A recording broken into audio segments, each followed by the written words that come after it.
Well, Jeremiah, this is a question for you because I think it's an area and a topic that we need to explore, Okay. certainly from a holistic standpoint.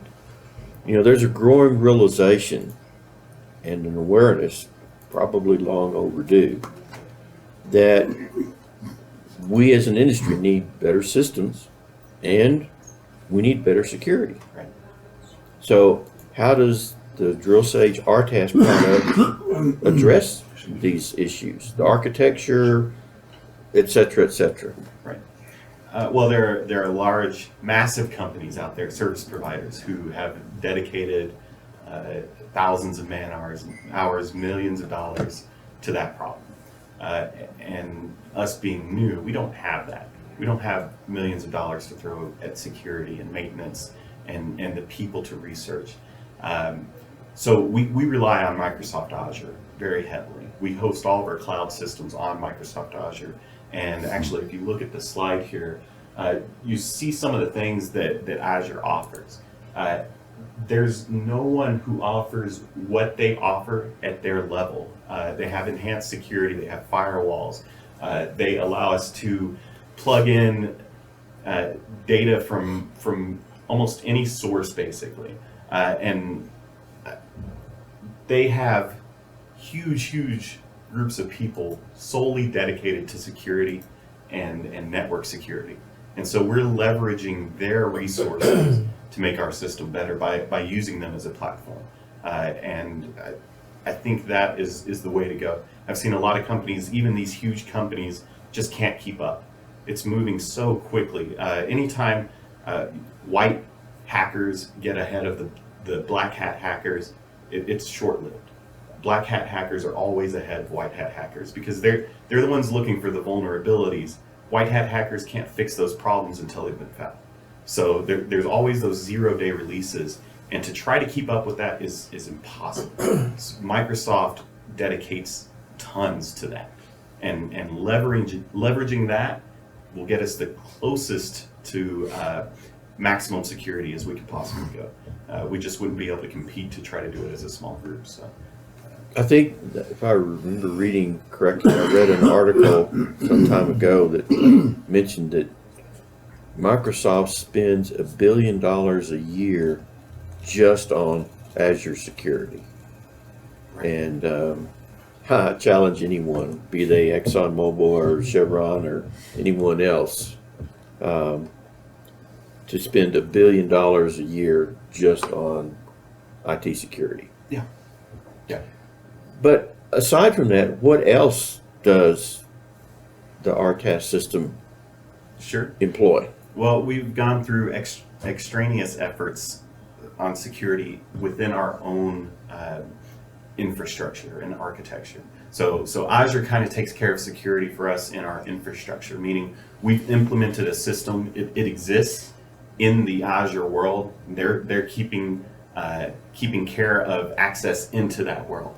But we are giving access to people into that system and who are supposed to.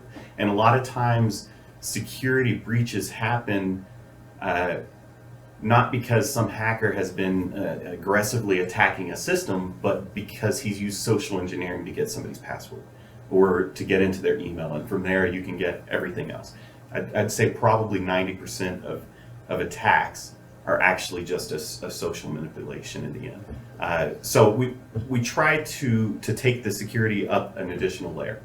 We use Microsoft.NET Core, which is a new set of framework technology from Microsoft that is focused on security in the new world and in what they call the cloud world. We're talking about words that we hate. Cloud is one of the words that I hate, but I'll digress for this conversation. So they built this framework specifically for this type of system, a system that is hosted in the cloud, accessible on your phone, on your tablet, from your PC. And we're using that system and adding additional security on top of that. For instance, every time we store somebody's password in the system, it's salted and hashed, which means that it's been encrypted with a 256-bit key, essentially, times 2. On top of that, we store these passwords in a completely separated database from actual well data. On top of that, the well data is actually completely separate from anything else without any names. So where we store your time series and depth series data, there's not a well name attached to it. It's a 64-digit UID that's alphanumeric. So if somebody were to get access to that time-based data, there would be no knowing what well was what data belongs to where, what curve is this. We even changed the curve names when we store it in the database to try to make it as secure as possible. So we separate all the information that we have about that data in a completely separate database as well. So in order for somebody to be able to link these three databases, they have to know our map, essentially, and some keys, basically. So we try to think about it as no security plan is perfect. If somebody really wants access, they're going to get it, especially if they have money. Government level hack attacks, it's impossible to protect yourself against. So you just have to accept eventually somebody's going to get in if they really want to. So how do we keep them from actually getting anything valuable out of that? And that's why we separated each of these systems and applied encryption that will take around 500 years to decrypt. If you try to brute force hack it, it will take 500 years to get one of those keys. So we've taken a lot of care. Any traffic that is transmitted through the system is always encrypted. Users connecting to the system always over an HTTPS connection. When we bring data in from the well system via WITSML, that's always through HTTPS as well. The only exception is with 0 at the rig, but that'll be a universal problem for every provider out there. That uses an analog cable, and because of that, there's not a lot of security that can be applied. So security is huge for us. We try to focus a lot on it, and we try to keep paying attention to what we keep our ear to the ground, basically. And when we hear of new exploits, new zero-day vulnerabilities, we try to address them within our system.